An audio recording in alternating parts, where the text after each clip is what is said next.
Bom poder estar com vocês, graças a Deus. Eu quero ler com os irmãos em Atos dos Apóstolos, capítulo 2, versículo 42. Diz assim, Atos 2, versículo 42.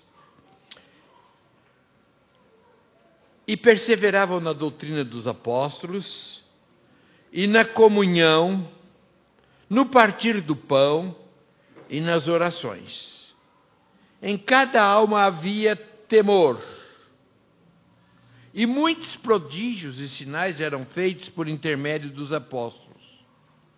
Todos os que creram estavam juntos, tinham tudo em comum, vendiam as suas propriedades e bens, distribuindo o produto entre todos, à medida que alguém tinha necessidade. Diariamente perseveravam unânimes no templo, partiam o pão de casa em casa e tomavam as suas refeições com alegria e singeleza de coração, louvando a Deus e contando com a simpatia de todo o povo. Enquanto isso, acrescentava-lhes o Senhor, dia a dia, os que iam sendo salvos. Vamos orar mais uma vez. Querido Deus, muito obrigado mesmo. Obrigado por podermos estar aqui, reunidos, para louvar ao Senhor, para adorar. Já cantamos louvores, já ofertamos, já tivemos comunhão uns com os outros, mas agora, Senhor, queremos ouvir a Tua palavra, sermos alimentados na Tua palavra. Tu sabes, eu orei, estudei, mas se o Espírito Santo de Deus não agir e não trazer a palavra a nós, será apenas um discurso, uma palestra, mas não é isto que nós queremos. Nós queremos algo que venha do Senhor para os nossos corações. Não deixe que nada roube a nossa atenção, nos distraia. E o inimigo, em nome de Jesus, não tem vez, não tem palavra, não tem oportunidade, não tem agir neste lugar. Porque aqui nós somos do Senhor Jesus e consagramos-nos ao Senhor. E pedimos ao Espírito Santo, este sim, venha, manifeste-se em nós, em nome de Jesus. Amém. Amém. Muito bem. Após a ressurreição de Cristo, ele deu uma ordem aos seus discípulos, ele deu uma missão aos seus discípulos, de pregar o Evangelho a toda criatura e fazer de todas as nações discípulos, ensinando-os a guardar todas as coisas que ele tinha nos ordenado. Mas ele disse, não, espera um pouco, não saiam ainda, não vão ainda. Fica um pouquinho até que do alto seja derramado o poder, a capacitação para que vocês cumpram essa missão. Descido o Espírito Santo, após o Pentecoste, eles saíram pregando o Evangelho e a igreja cresceu e chegou até nós. E hoje eu quero aproveitar esta oportunidade para ver algumas evidências, alguns elementos que tinham naquela igreja primitiva. E é esse o texto que nós vamos estudar. No versículo 42, antes da mensagem propriamente dita, na primeira palavrinha, ou seja, na segunda, eu quero fazer rápido comentário com os irmãos que diz assim, e perseveravam. Então, essa é a primeira lição que eu quero tirar para nós hoje, sobre perseverança, que é o ato de não desanimar, não desistir, permanecer firme, persistir. Eu creio que esta palavra é oportuna. Por quê? Porque nós vivemos num momento onde as pessoas não perseveram naquilo que fazem. Por exemplo, no trabalho, foi-se o tempo em que a pessoa iniciava a sua vida profissional carimbava a sua carteira profissional e o segundo carimbo seria na aposentadoria. Hoje há uma mudança constante. É fato que nem sempre essa mudança depende de você. Às vezes, depende de outras situações. Mas eu tenho visto também muitas pessoas que começam o trabalho, eu começo a conversar e falo, não estou mais trabalhando. Por quê? Eu abandonei. Mas por quê? Eu me cansei. Não deixei. Mas você já tem alguma coisa em vista? Não tenho nada em vista ainda. Mas cansou do trabalho? Achou alguma dificuldade, algum problema? E não enfrenta as dificuldades. O dia que você encontrar um trabalho que não tenha nenhum problema, nenhuma dificuldade, você me avisa, tá bom? Até na igreja, eu me lembro que eu pertencia a uma denominação e eu fui secretário executivo nacional. Um dia eu estou no meu escritório e chegou um pastor e disse, Noidi, você sabe de alguma igreja boa, grande, que tem uma boa arrecadação e que não tem problemas? Eu falei, olha, você acha que se eu soubesse eu ia indicar para você? Eu ia para lá. Mas há essa falta de constância também em todas as áreas, nos estudos. As estatísticas dizem hoje que os alunos mudam, em média, 3 vezes de faculdade, de curso. Começa uma, não é isso. Começa outra, não é isso. E alguns até param mesmo de estudar, não se encontram. A falta de constância, de perseverança no casamento. Na primeira dificuldade, primeiro problema, é muito comum a gente ver, e fulano, e aquele casal, se separaram. Por quê? Eles tinham problemas. Por favor, tem algum casal aqui que não tenha dificuldade, problema de relacionamento?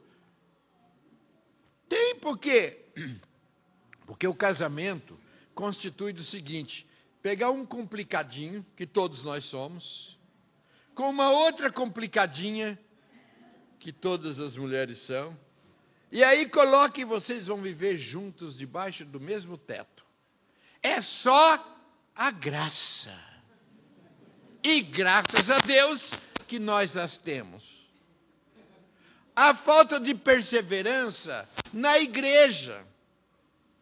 Sabe, tem aqueles que são assim, olha, está aqui, ali. Eu digo que tem aqueles que são do Hit Parades. Qual é a igreja que está na parada de sucesso hoje? Então, eu comecei a fazer um estudo, mas eu parei com esse estudo. Mas você pode observar que tem aquele grupo que está numa igreja, que chegou, que está ali animado, avivado, fazendo movimento. Tem aquele grupo. Mas dali um tempo se cansa daquele movimento e surge uma outra igreja, fazendo movimento, fazendo barulho. Esse grupo vai para cá. E depois, eu sempre louvo a Deus no aniversário da igreja, da minha igreja, por cada vez que chega gente nova. Louvado seja Deus. Aqueles que estão se chegando, louvado seja Deus. Mas eu sempre também, todo aniversário, eu peço para aqueles que estão conosco desde o início, para que se coloquem em pé. Uma igreja de 22 anos, eu peço para que se coloque em pé e eu louvo a Deus pela vida desses irmãos que sofreram com a gente, que sofrem com a gente, mas perseveram. Bom, esta não é a mensagem ainda, mas já serve para o seu coração. Então a palavra desta introdução é assim, olha, persevera, irmão. Persevera, irmão. Pode olhar um para o outro e dizer, persevera, irmão, persevera, irmã. Mas vamos ao nosso texto. A primeira evidência que nós encontramos na igreja primitiva é a fidelidade daquela igreja à doutrina dos apóstolos. Versículo 42. E perseveravam na doutrina dos apóstolos. Doutrina é o conjunto de princípios em que se baseia a fé cristã. Eram ensinamentos que os apóstolos receberam diretamente de Cristo. É aquela que determina como nós devemos nortear a nossa vida. É por meio dela que nós sabemos o que é certo e o que é errado. O que é certo e o errado, muitas vezes a gente quer determinar. Eu acho que isso é certo, eu acho que isso é errado. O nosso acho não tem valor nenhum. O que determina nossa maneira de viver é a doutrina dos apóstolos, que encontra-se na Bíblia Sagrada. Nós só podemos cumprir a vontade de Deus se soubermos o que Ele deseja de nós e para nós. E nós só saberemos isso através das sãs doutrinas da Bíblia Sagrada. É importante a gente observar que o povo de Israel afastou-se do Senhor pela falta de conhecimento. E vieram as consequências. Lá em Oséias capítulo 4, versículo 5, nós lemos: o meu povo está sendo destruído porque lhe falta conhecimento. Não é cultura que está se referindo aqui, é conhecimento de Deus, da palavra de Deus, da sã doutrina. Em Isaías capítulo 5, versículo 13, diz assim: o meu povo é levado cativo por falta de conhecimento. O apóstolo Paulo exorta o jovem pastor Timóteo, dizendo assim, 2 Timóteo 4, versículo 2, prega a palavra, insta, quer seja oportuno, quer não, corrige, repreende, exorta com toda longanimidade e doutrina, pois haverá tempo em que não suportarão a sã doutrina. Pelo contrário, cercar-se-ão de mestres segundo as suas próprias cobiças, como que sentindo coceira nos ouvidos, e se recusarão a dar ouvidos à verdade, entregando-se a fábulas. E ainda hoje, decorrido todo esse tempo, nós precisamos aprender a genuína doutrina dos apóstolos, para que não sejamos enganados por tantos falsos ensinos. E há em abundância nos nossos dias gente que se apresenta como pregador do Evangelho, como pregador da palavra, e fala muita coisa em nome de Deus, mas é pura heresia. Paulo ensina que a falta de conhecimento bíblico produz crentes imaturos.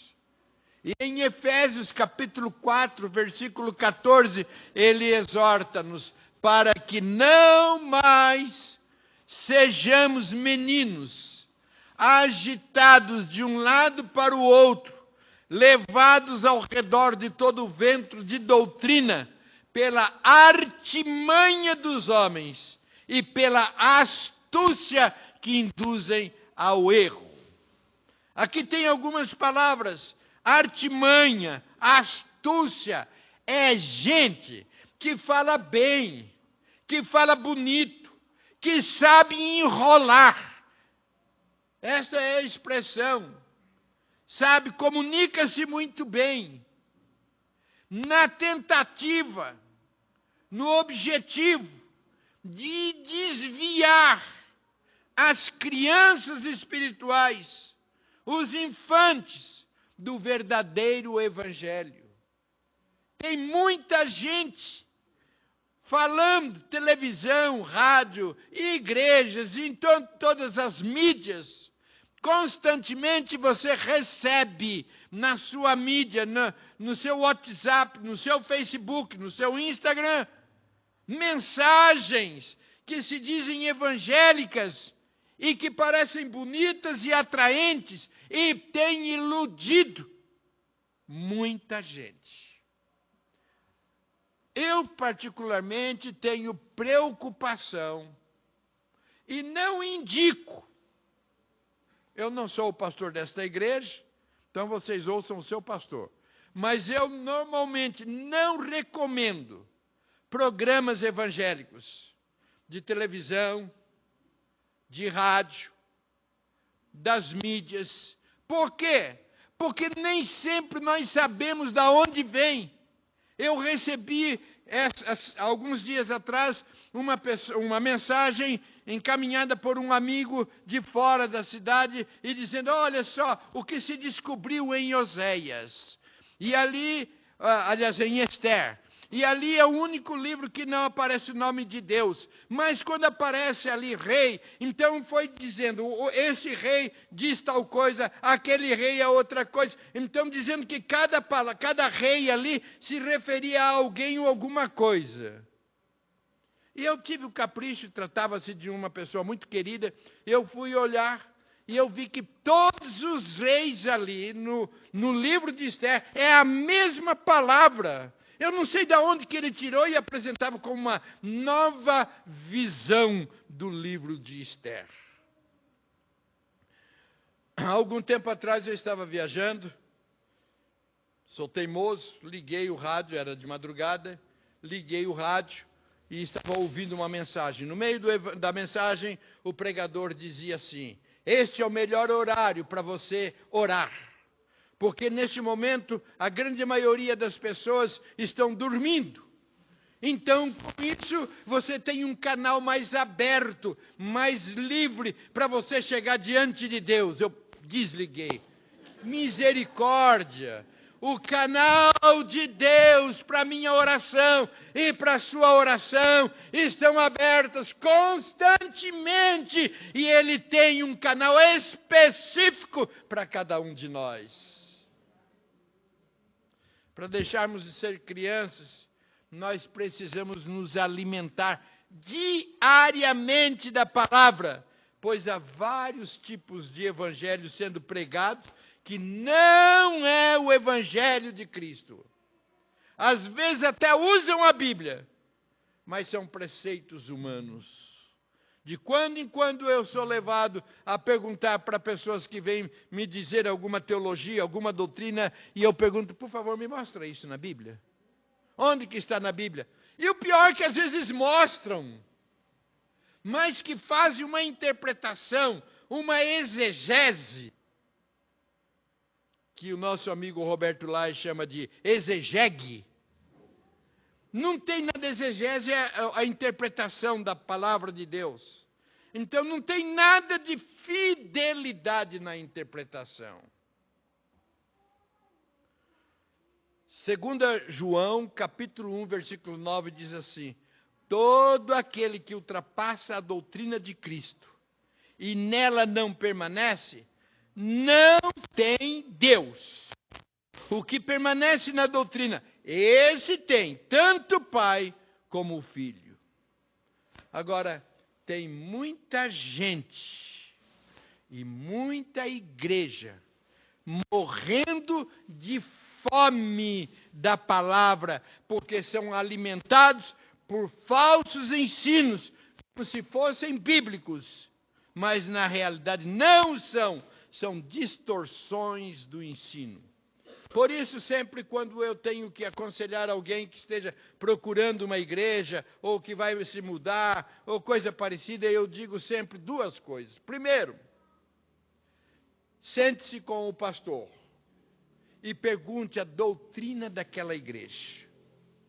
Ouça as mensagens, veja se é bíblica.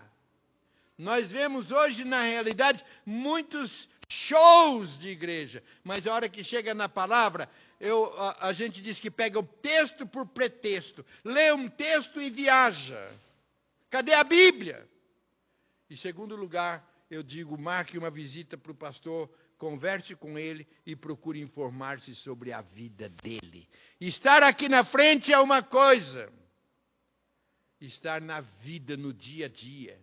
Como que trata a esposa, como que trata os filhos, como que é. Então é importante que nós saibamos, não é simplesmente o fato de estar na igreja, mas que igreja é essa? O que ensina? O que prega? Eu penso que esta palavra é oportuna, porque você tem recebido muitos convites para igrejas. Mas nós precisamos saber o seguinte: o que se prega? O que se ensina? Como vive a liderança dessa igreja? Há igrejas, irmãos, que no afã de buscar crescimento e agradar pessoas, tendem a minimizar a pregação bíblica e inventam e criam suas próprias doutrinas numa adaptação mal feita, uma verdadeira gambiarra da doutrina de Cristo. A igreja que negligencia os ensinos bíblicos desobedece o Senhor. Nós precisamos assumir a postura dos irmãos de Bereia, de que quando houve a pregação de Paulo, dá um tempinho, eu vou lá, eu vou consultar as Escrituras. Foram consultar as Escrituras para verificarem se o que Paulo estava pregando era realmente a palavra de Deus. Por isso, queridos, a primeira preocupação que nós temos quando estamos evangelizando alguém é dar um exemplar da Bíblia Sagrada, ensinar a ler a Bíblia Sagrada, aprender na Bíblia Sagrada, para não ser ludibriado por falsos pregadores. Ao ouvirmos uma pregação, nós devemos estar atentos ao que o pregador diz, e só à luz da Bíblia nós podemos aceitar como verdade, ou se o que está sendo dito não é verdadeiro. É o conhecimento da palavra, grife isto, é o conhecimento da palavra que nos protege de enganadores. E nós, volto a dizer, vivemos no mundo em que as falsas religiões, modismos, doutrinação, lavagem cerebral, tentam fazer a cabeça com falsas doutrinas e faz-se imperativo o ensino da verdadeira doutrina. Somente a palavra de Deus traz edificação e mantém a igreja no caminho. Doutrinar a igreja é um trabalho árduo, é difícil, mas precisa ser feito. Igrejas bem doutrinadas têm menos divisões, menos tensões. Nós precisamos permanecer firme nas doutrinas dos apóstolos, pois ela é imutável, inerrante e infalível. Que Deus abençoe esta igreja, que seja evidenciada aqui firmeza na doutrina dos apóstolos. Amém. A segunda evidência, valoriza a comunhão. Em Atos 2, versículo 42, voltemos ao texto. Perseveravam na comunhão e no partir do pão. Versículo 44, está ali. Todos os que creram estavam juntos e tinham tudo em comum.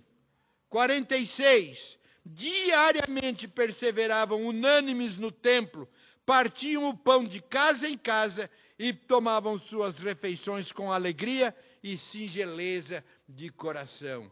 Comunhão é comum, é compartilhar, da ideia de que eles estavam sempre reunidos, unidos. Pode estar reunido, mas não estar unido. Pode acontecer isso na igreja. Estamos reunidos aqui, mas não estamos unidos em espírito, em amizade, em amor. A expressão partir do pão é uma referência a duas ideias. Primeira, a expressão de comunhão nas refeições uns com os outros. Eles gostavam de estar juntos, havia comunhão, era prazeroso. E isto é gostoso realmente. Como que é bom estar com os irmãos, encontrar com os irmãos, conversar. É uma família. A gente desenvolve esta amizade.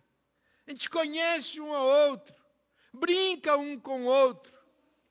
Eu me lembro que, quando eu estava em Curitiba, nós tínhamos uma reunião com casais, e tinha um casal, o marido era muito grande, grande mesmo, olha, forte, alto. E o apelido dele, que a esposa o chamava de Chuchu. Ah, adivinha? Virou o Chuchu da igreja. Um dia, uma irmã estava assim na calçada e passou o irmão com um sócio no carro. A hora que passou, estava perto do semáforo, passou pertinho, a irmã falou: "Oi, Chuchu!" Até ele explicar para o seu sócio essa história do Chuchu. Mas é isso, queridos, vocês são nossos chuchus. É gostoso, tem liberdade, é amizade. Mas o segundo aspecto é que aponta para a ceia do Senhor. Como a ceia era uma refeição, as duas coisas ocorriam juntos. Eles mantinham comunhão e nessa comunhão eles partiam o pão, sendo lembrados de que Cristo partiu o seu corpo por nós no Calvário. Era uma comunhão horizontal e uma comunhão vertical. Comunhão com os irmãos. Comunhão com Deus. De casa em casa, mostra a continuidade da comunhão. Estavam às vezes no templo e às vezes nas casas particulares. É importante que cultuemos juntos, mas também as relações fora do templo. Na Shalom, uma vez por semestre, nós fazemos o que chamamos, nós fazíamos domingão, por causa de Shalom. Agora é sabadão. Nós fechávamos no domingo, mas fazemos no sábado, fechamos a igreja, vamos para uma chácara, toda a igreja junto, para que tenhamos oportunidade de conhecer, de brincar, de conversar, de estar juntos. É gostoso estar junto, participar da mesa uns com os outros. Eu gosto da Bíblia por muitos motivos. Um dos motivos é que ele de mesa. Eles gostavam de tomar refeições juntos. Jesus, então, era o seguinte: se não convidava, ele chegava: Zaqueu, desce depressa que me convém jantar na sua casa hoje. Ninguém me convida, eu me convido. E é gostoso isto, queridos. Nós temos perdido isto nos nossos dias. A gente só se encontra na igreja. E faz falta na casa, na comunhão, na brincadeira, sabe, na refeição. Não dá para, mas está pesado, não dá para fazer uma refeição. Faz o junta-panela, cada um tem o que tem em casa. Mas nós precisamos restaurar isto, de estarmos na igreja e estarmos nas casas. O texto diz: perseveravam diariamente, todos os dias. Eles valorizavam o encontro entre os irmãos no templo. Agora veja bem, queridos, alguma coisa está errada. Eles iam no templo diariamente. Nós marcamos uma reunião por semana no domingo. E justamente nesse dia é que nós marcamos passeio, dormir até mais tarde, pôr o trabalho da escola em dia, arrumamos uma série de coisas. Depois nós não entendemos por que a nossa vida não está tão legalzinha. Por quê? Porque nós não estamos priorizando o que deve ser priorizado. Então nós vemos aquela igreja que crescia, começou com 120, foi para 3.000, 5.000, chegou num ponto que perderam a conta. Por que isto? Eles perseveravam na doutrina diariamente, todos os dias. Agora, para separar um diazinho só da semana, será que a gente não tem que rever a nossa agenda? Um outro aspecto que eu quero destacar também, com alegria e singeleza de coração. Era um momento de alegria. E havia singeleza, simplicidade. Ninguém queria ser maior, melhor do que o outro. Que alegria!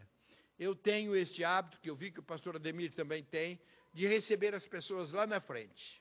Recebo lá na frente, cada um que a gente vê, é um abraço, é gostoso, é bom estar juntos. Precisamos desenvolver isso. Deixa eu fazer um parênteses aqui, eu vou destacar o versículo 45, porque às vezes cria-se uma confusão. Versículo 46 diz assim: vendiam as suas propriedades e bens, distribuindo o produto entre todos à medida que alguém tinha necessidade.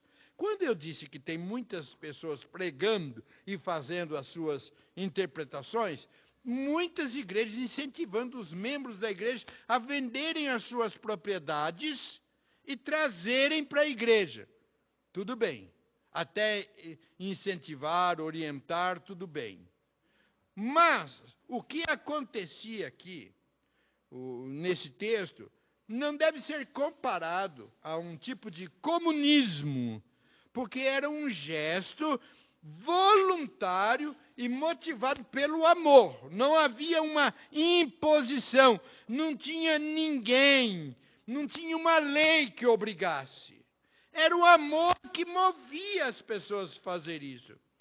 Se não, vejamos o caso de Ananias e Safira, que vocês conhecem muito bem.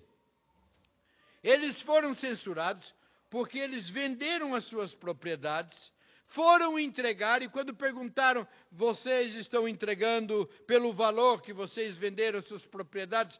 Sim. Pum, morreu. Caiu morto na hora. Dali a pouco chega a esposa e faz a mesma pergunta. Vocês venderam a propriedade, estão entregando tudo? Sim. Chama a mocidade. Era o Ministério da Juventude naquela época, né? Vai enterrar essa daqui também. Já pensou se a moda pega?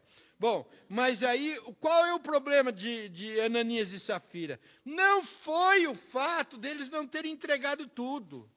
Foi de mentirem. Eles não precisavam ter vendido. E se fosse entregar, olha, estamos entregando aqui uma parte. Então, o que acontece aqui é que nós vemos que o problema não foi o fato de não ter entregue, foi o da mentira. Então, queridos, era por amor, e a comunhão, eles eram levados a fazer isso porque eles tinham muita comunhão, e eles viam a necessidade das pessoas.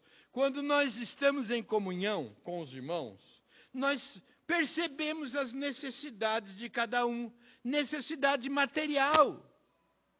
Pode ter irmãos que estejam passando por privações, por dificuldades, é na comunhão que vai perceber. Às vezes não chega e fala, mas percebe-se.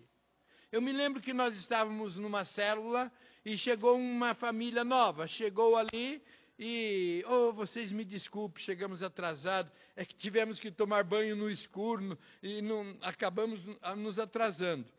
Naquele momento de comunhão, a gente foi conversando. Mas por que tomaram banho no escuro? Porque esse mês foi meio difícil, a gente não teve condições de pagar energia elétrica e cortaram a energia elétrica.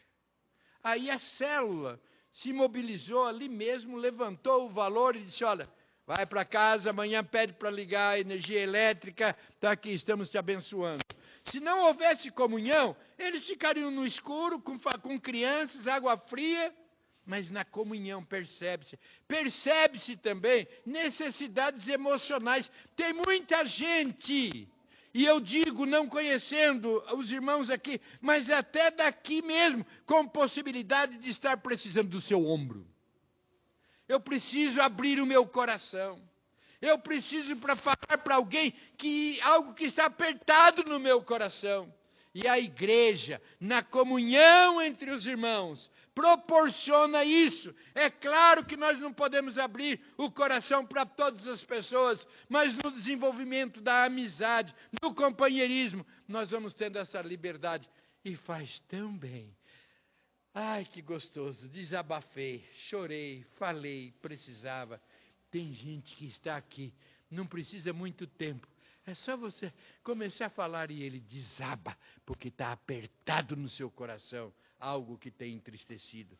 Mas também, na comunhão, há ajuda espiritual. Quando um ora pelo outro, nós chegamos ali na igreja, na frente, e vimos um grupo de irmãs abraçando outras e orando. Pedimos, aliás, o pastor pediu para a intercessão aqui. As irmãs vieram.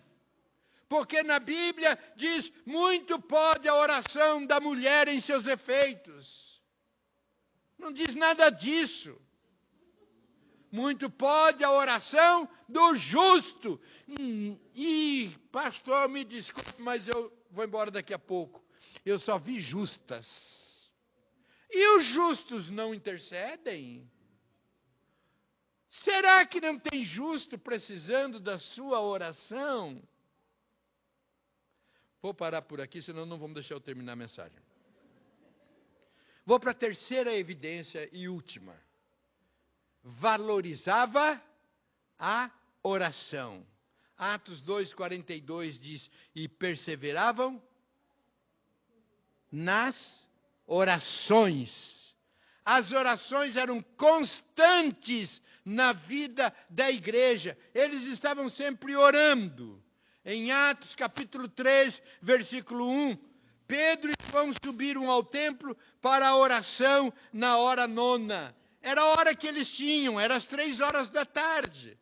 Eu não sei qual é o horário da reunião de oração aqui, mas quem vem para a oração? Mas qual é o programa de hoje? É oração. Só oração, pastor? Não, é tudo oração. Porque se você não estiver precisando de oração, tem alguém precisando da sua oração. Eles oravam intensamente nos momentos de perseguição, nos momentos de dificuldades. Lá em Atos capítulo 12, fala que Pedro estava preso. E enquanto ele estava preso, tinha um grupo na casa da Dona Maria orando. Na casa da irmã Maria, eles estavam orando. E Pedro preso. Um milagre aconteceu. Soltaram-se as correntes. Pedro foi liberto. Ele saiu meio sem saber o que estava acontecendo. Para onde que eu vou? Ele foi para a casa da Dona Maria. Chegando lá na casa da Dona Maria, a empregada veio atender, olhou no portão. Voltou correndo. Parece com Pedro. Chegou e contou lá na reunião de oração. Pedro está aí na frente. Aí o pessoal que estava orando por Pedro disse, você está sonhando, menino? Pedro está preso, onde se viu? Queridos, eu vejo o seguinte, a gente pede oração, a gente pede milagre, a gente pede bênção, e depois que ela vem, a gente fala, não acredito que deu certo. Sabe, queridos, há um grupo de Donas Marias e de seus Josés orando por você. É por isso que colocou ali a intercessão. Serão orados. Agora você é chamado para vir orar. Você não pode ser um crente 6 horas. É aquele crente que fala assim, 6 horas por mim? Não. São chamados, porque a oração é importantíssimo na vida da igreja. Paulo exorta a igreja que sejam perseverantes na oração. Lá em Romanos 12 diz assim, regozijai-vos na esperança, sede pacientes na tribulação, e na oração, perseverantes. Em Colossenses capítulo 4, versículo 2 diz, perseverai na oração. Eu vou parar por aqui. E eu gostaria de pôr um pouco em prática aquilo que nós temos falado.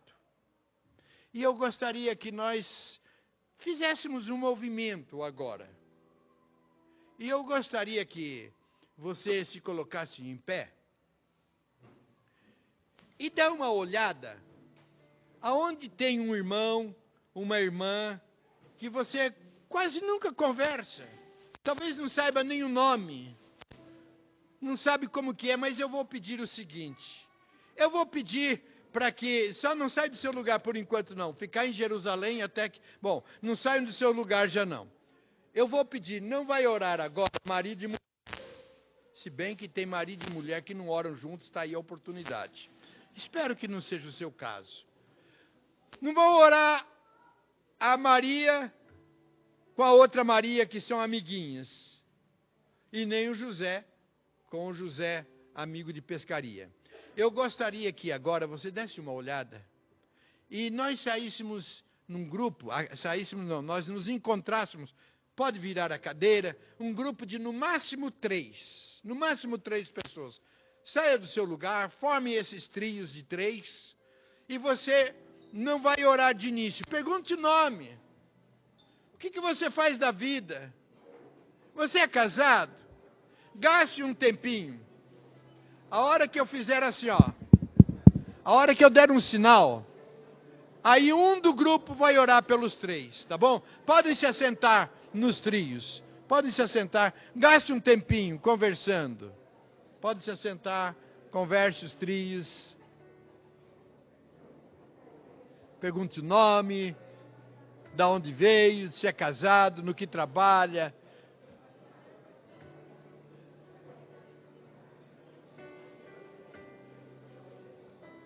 Pergunte, você tem algum pedido de oração?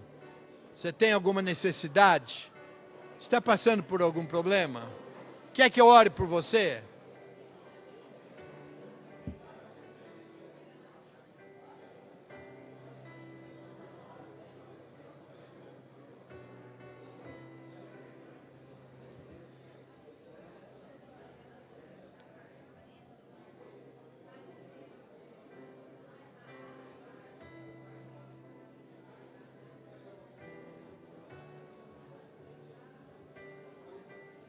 Aproveite para combinar um almoço, um jantar, uma pizza, um churrasco, uma hora para estarem juntos.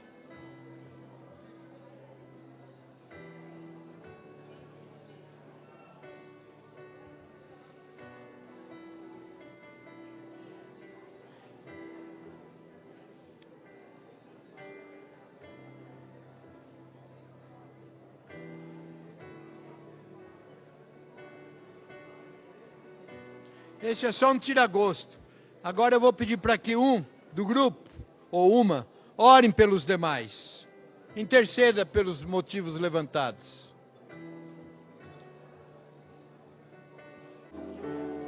Que tempo gostoso de orar uns pelos outros.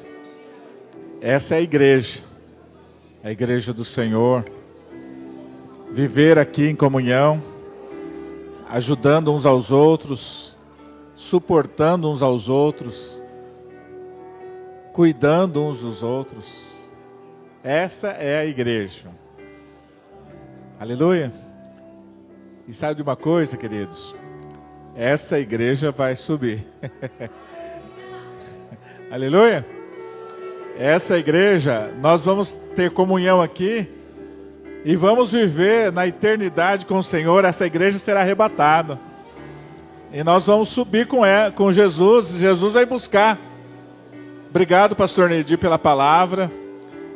E essa igreja que está sendo preparada através da perseverança na doutrina, a perseverança na oração, na comunhão. Nós vamos estar sendo sustentados aqui, mas agora nós vamos dizer que essa igreja, ela será arrebatada. Aleluia. Eu vou. Quem vai aqui? Então vamos cantar, vamos ficar de pé e vamos dizer isso. Senhor, vem buscar a tua igreja. Aqui é bom, mas o céu é melhor ainda. Aleluia. É adorado entre nós,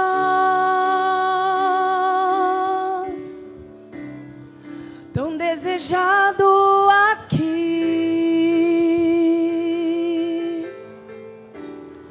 mas nada se comparará